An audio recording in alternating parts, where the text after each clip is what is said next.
you come into Lucid and you said yourself, they did not have a mature indirect procurement function when you first got there.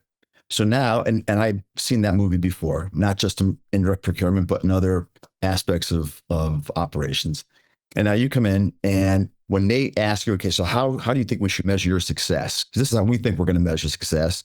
You're giving us this vision of what a mature procurement organization should look like. And okay, great. Here's how we think we should measure success.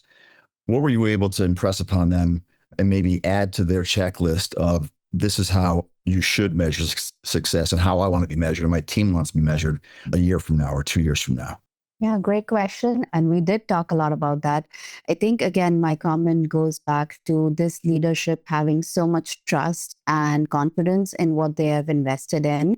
They had some inputs in mind, but what I was brought into was a very open leadership and people that wants to hear what I want to say and what I want to bring to the table. So I was just not given the seat at the table. I was brought up to the table and we constructed the vision together. We came up with the KPIs and matrix together and we track them every month. I have reviews with the leadership team. I'm able to produce results and I'm able to go with my confidence and say, hey, this is right and this is wrong.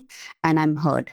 So I think that's the kind of leadership that I always look up to. And that's the kind of leadership that I want to always work with, is where I am able to provide my input and they are able to take that perspective and say, yes, we trust your experience in this area and let's work together on these SLAs and these things. So for me, the biggest vision was like, hey, we need to staff correctly. We need to have a right people strategy. Then we need to have a right technology strategy. So it's people, process, policy. And that's the strategy that we built together. And there were SLAs that we came up with.